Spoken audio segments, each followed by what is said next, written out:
Quanto dinheiro um casal precisa ter para ter um filho? 5 mil? 10 mil? 20 mil? Ou será que precisa ter mais de 100 mil reais guardados?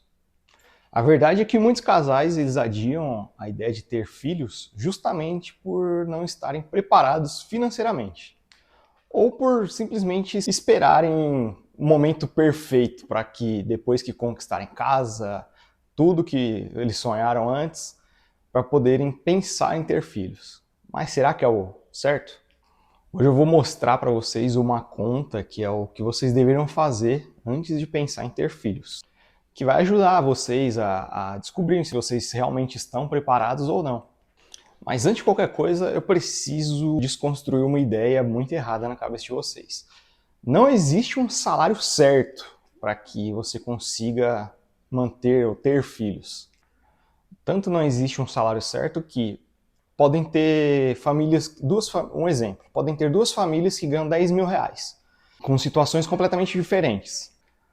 Um exemplo, uma família pode estar ganhando 10 mil reais, só que ter uma grande dívida, tá pagando aluguel alto, não ter reserva nenhuma.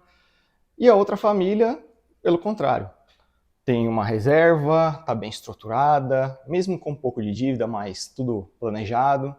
Então, como eu disse, não existe um salário certo.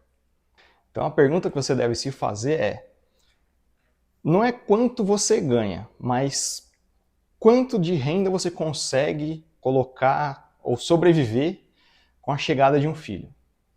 É importante lembrar que o orçamento familiar brasileiro, ele é medido pelo IBGE, exige muitas coisas e varia muito de família para família. Então não adianta nada a gente falar que, se alguém falar para você, um filho custa tanto, então é bom você desconfiar, porque nem o IBGE tem tantos dados exatos ainda assim, porque eles ainda estão fazendo pesquisas e tudo mais, para tentar chegar numa média. Mas existe uma forma muito melhor, mais fácil, de você ter essa noção, de você descobrir, né, o valor da renda que a sua família precisa. Basicamente, eu vou fazer essa conta daqui a pouco. A primeira grande armadilha que todo casal que está pensando ou estão grávidos ou que sonhou, né, quando estava querendo ter filho, é o enxoval. Meu filho precisa disso, minha filha precisa disso, disso. Faz aquela lista gigante e muitas vezes acaba ou nem usando muita coisa ou simplesmente o bebê não aceita aquilo. Então, esse é um dos grandes erros, achar que tem que comprar tudo a toda hora, a todo momento. Por quê? Se você acaba comprando tudo aquilo que você vê, que você acha que é necessário, que realmente, nossa, meu filho precisa disso, minha filha precisa disso, nenenzinho chorando. Se você acha que eles precisam de um monte de coisa, na realidade não, eles precisam muito mais de atenção, lógico, tem o enxoval básico e tal, mas eles precisam muito mais de atenção. O problema não é você querer comprar tudo para o bebê, é você comprar aquilo, ou comprar sempre do bom e do melhor, e criar dívida por conta disso. Porque você acaba acostumando de uma forma que você acaba gastando mais para poder dar um melhor conforto, melhor qualidade e tudo mais, só que às vezes você pode não ter essas condições. E eu vou falar agora também os 3 custos que realmente importam para você ter ciência do que vale e do que não vale gastar. O que vale a pena como um custo elementar que você precisa estar preparado são com consultas, se você não tem um plano de saúde, exames, os itens básicos do bebê, o enxoval básico do bebê. Bem, isso que você precisa já ter no seu planejamento, a preparação. Porém, tem as novas despesas, que é aquilo que você pode já estar contando, porém ainda não sabe exatamente quanto vai custar.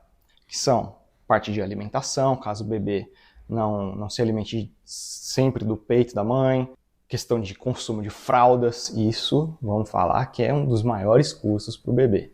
Medicamento também, transporte, tudo aquilo que pode variar e que, se você não estiver preparada, isso pode custar bastante no seu orçamento. E o terceiro custo, que também é bem importante, é a mudança de renda, né? Porque às vezes nós como pais, acabamos pensando que vai ser de uma forma, porém a gente acaba vendo que algumas mudanças precisam ser feitas.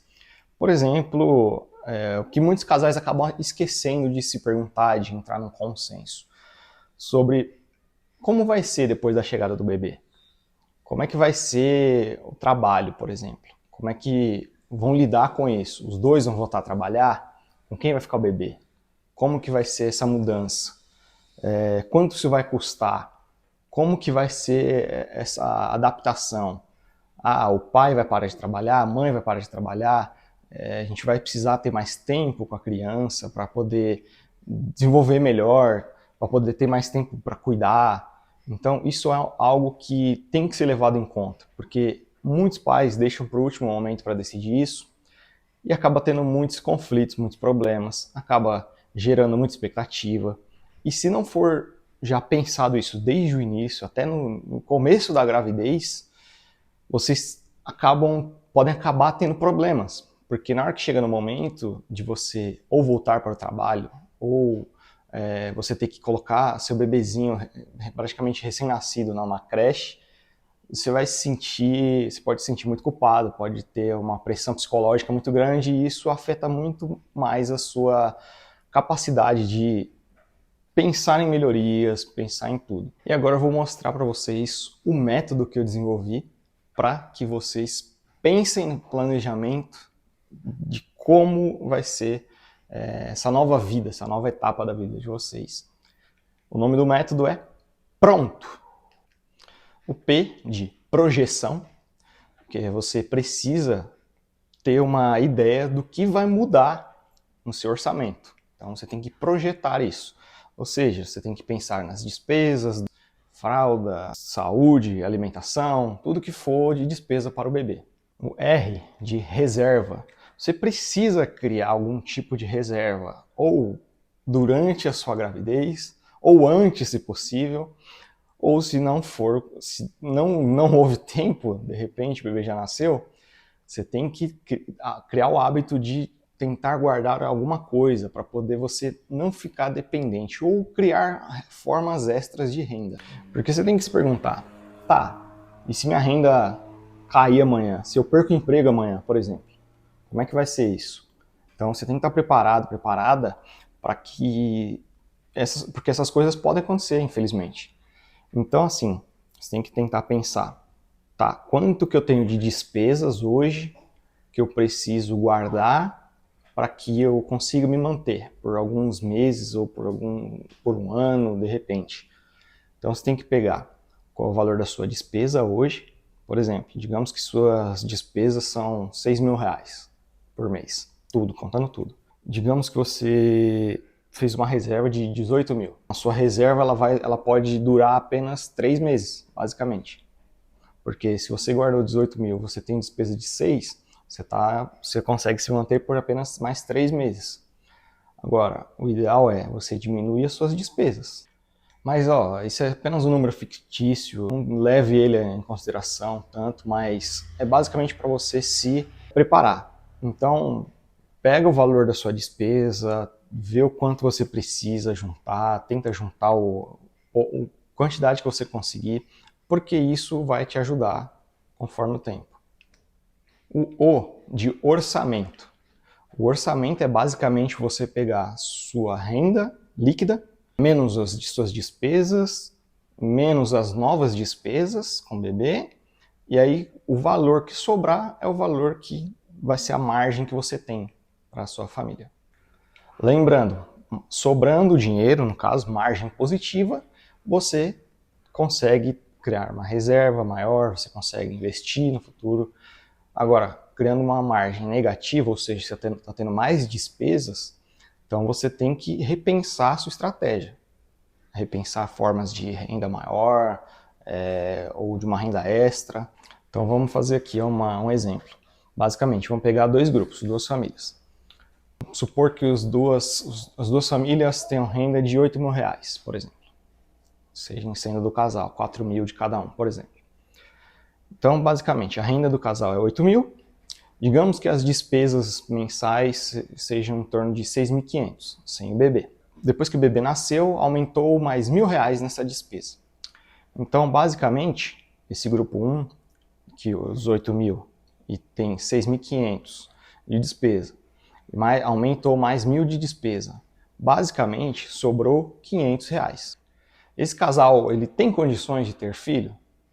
Sim, porque ainda está sobrando um certo dinheiro. É pouco? É, mas está sobrando. É pouco por quê? Porque a despesa mensal deles é muito grande e ainda vai aumentar com a chegada do bebê.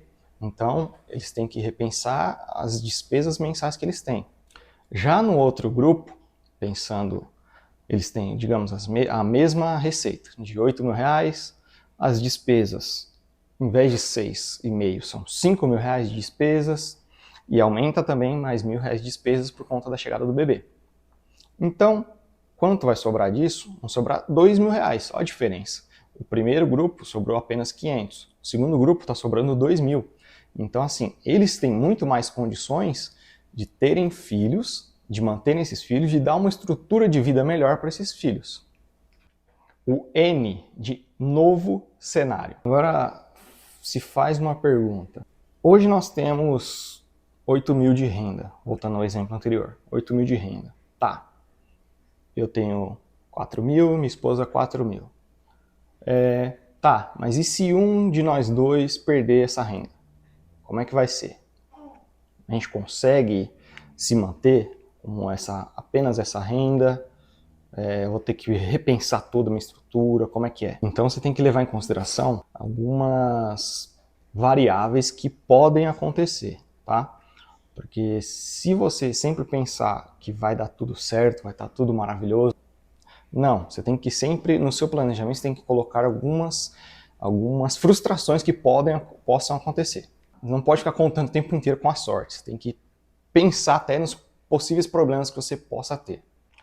O T de tolerância a imprevistos. Quanto tempo nosso orçamento aguenta sem entrar em dívidas, por exemplo? Porque se você tiver que gastar algo a mais, como é que você vai fazer? Porque o seu orçamento ele já está limitado a um certo valor. Só que você precisou gastar mais. O que você vai ter que fazer? Basicamente, a tendência é a gente aumentar um gasto, por exemplo, num cartão de crédito. O que, lógico, se for algo realmente necessário, não tem jeito. Você vai criar uma dívida por conta disso. Agora, se for algo que você possa esperar adiar, se você gastar num cartão de crédito e fazer mais uma dívida, não vai ser algo tão bom. Ou seja, você acabou de encontrar uma vulnerabilidade. E a letra O, os objetivos. Aí é uma pergunta que quase ninguém faz. Tá, e depois que a gente teve filho? Ou quem já teve filho? Tá, como que a gente está pensando no nosso futuro? O que a gente vai fazer? A gente vai simplesmente sobreviver? Vai simplesmente gastar tudo que tem agora para poder sobreviver, fazer o que der para fazer o nosso filho e pronto, acabou? O casal não tem mais, não existe mais o casal. Você tem que pensar também no que vocês vão fazer pensando no futuro. Pensar alguma coisa de reserva para vocês, de aposentadoria, de patrimônio. Você tem que pensar em algo também para o futuro de vocês e do bebê também, né? Que fica tudo para eles, basicamente, né? Se a gente souber estruturar certinho, senão apenas dívidas ficam para eles. Quanto antes você até estiver pensando em ter filhos, é melhor você fazer estrutura, porque, lógico, o bebê pode nascer antes, tudo mais, então você tem que pensar, já tentar organizar melhor para que você consiga realizar essas coisas de forma mais simples. Agora eu quero saber de você.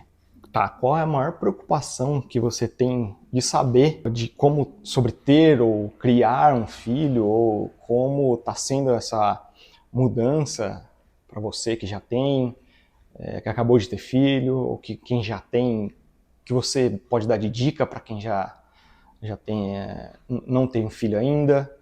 Então, deixa nos comentários aqui. E também não se esquece de se inscrever no canal. Dar essa força pra gente, que a gente está recomeçando o canal novamente, mudando a estrutura. Então conto com vocês, se inscreve no canal. Tamo junto e até o próximo.